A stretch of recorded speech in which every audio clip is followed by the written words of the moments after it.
Sejam todos bem-vindos ao momento de reflexão e prece do Lar Fabiano de Cristo.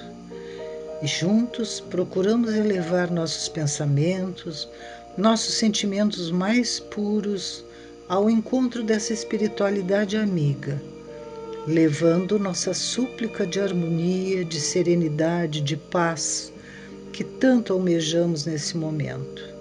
Que possamos todos unidos, fraternalmente, lançarmos ao espaço nossa gratidão pelo amparo que nunca falta em nossas vidas.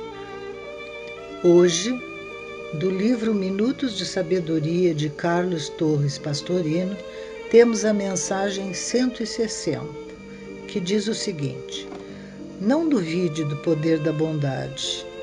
Embora pareça que tudo está contra você, um coração com Deus representa a maioria, contra toda uma multidão desvairada. A bondade praticada em todos os momentos é uma sementeira que nos garantirá colheitas de felicidade e paz. Só quem planta a bondade encontra dentro de si força de viver com Deus. Use então, sem restrições, a bondade de seu coração. E como podemos despertar a bondade em nós e desenvolver? Conta-se que certa vez um médium espírita que há pouco tempo estava na doutrina, preocupado em compreender e aprimorar suas faculdades mediúnicas, lia constantemente o Evangelho segundo o Espiritismo. Começou a ficar ansioso e preocupado com o número de virtudes que ele tinha a desenvolver. Pensava ele, assim como nós pensamos muitas vezes: vou precisar de dezenas de encarnações para alcançar todas elas. Sua vida no lar, no emprego, tinha os problemas naturais de todo ser humano. Algumas incompreensões, ressentimentos, brigas, tudo mais.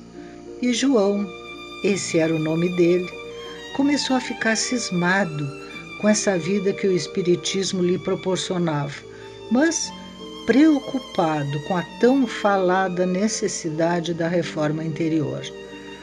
Certo dia estava ele mergulhado em leituras, preocupado, ansioso, pensando que não poderia dar conta de tantas virtudes, quando aproximou-se um espírito amigo com um olhar amoroso de pai. Sugeriu-lhe que desenvolvesse apenas uma virtude e que fosse por etapas, lentamente, mas com firmeza. Só recomendou que a virtude escolhida deveria ser vivenciada 24 horas do dia, ou seja, essa virtude deveria estar no seu pensamento, nas suas palavras, no seu olhar e nas suas atitudes. João ficou satisfeito porque pensou: trabalhar numa virtude seria bem melhor para ele do que em dezenas delas. Só ficou curioso para saber que sentimento era esse que ele iria desenvolver. O amigo espiritual, notando seu desejo de melhorar e sua vontade de fazer o certo, respondeu-lhe com doçura: a bondade, João, a bondade. Não esqueça de que a bondade deve ser vivenciada 24 horas por dia, e reforçou: a bondade nos pensamentos, a bondade nas palavras, a bondade no olhar, a bondade nas atitudes. Antes de desaparecer, o benfeitor prometeu voltar dali a 2 anos para apreciar os resultados. João levou muito a sério esse encontro e esse conselho. E a bondade passou a ser o seu maior projeto de vida. Ela sempre esteve presente em todos os momentos da sua existência, mas, daí em diante, passou a ser a conselheira nas dúvidas, a condição de perdoar, a doçura nas palavras, a complacência no olhar e a caridade nas atitudes. A sua relação com a esposa, com os filhos, com aqueles que antes lhe causavam aborrecimento, as pessoas em geral, ele passou a tratá-las com respeito e bondade. Pensamentos de contrariedade foram desaparecendo e sumiram com a chegada dessas luzes no psiquismo de João.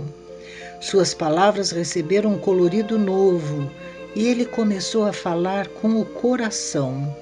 E as críticas ásperas, despeitadas, passaram a ser consideradas com bondade.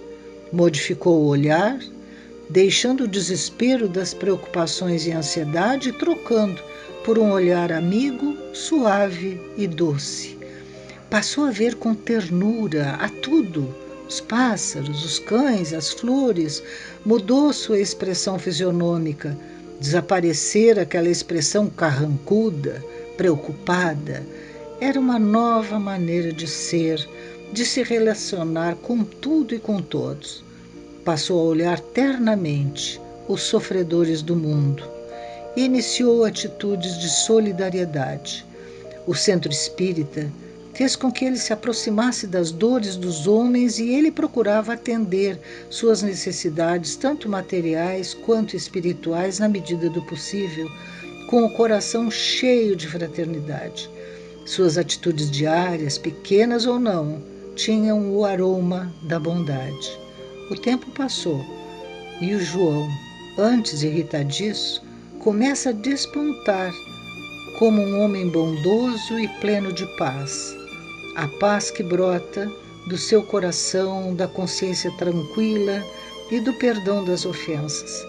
A bondade foi a mola propulsora que desencadeou o surgimento de outras virtudes, como a solidariedade, a tolerância, o afeto, a caridade, o perdão e as demais energias salutares que aliviavam seu espírito e seu corpo e traziam a saúde e a alegria de viver. 2 anos se passaram. O amigo espiritual retornou, conforme prometera, e encontrou João em prece, serena e confiante. Observou as mudanças profundas no psiquismo do médium espírita e o esforço que havia feito para se aperfeiçoar. Lançou um olhar de extrema doçura e aprovação e apenas disse: "Prossiga, meu filho." Depois desapareceu. Assim é a bondade. Ela crescerá se receber pensamentos de generosidade, a vontade adestrada e a motivação para o bem conduzirão esse processo de modificação interior que levará à evolução de forma segura, agregando outras virtudes nessa caminhada vitoriosa. Assim, amigos, esse relato, baseado no texto A Bondade, do livro de Jason de Camargo, Educação dos Sentimentos. Que possamos todos nós abrigar em nosso coração esse desejo de aperfeiçoamento e pensando que a bondade nos conduz a muitos caminhos de luz, de harmonia e de paz. Que possamos perseverar no bem, construindo a cada dia a nossa felicidade futura. Que Jesus abençoe as nossas boas intenções, fortaleça a nossa vontade e nos acompanhe sempre em nossa caminhada.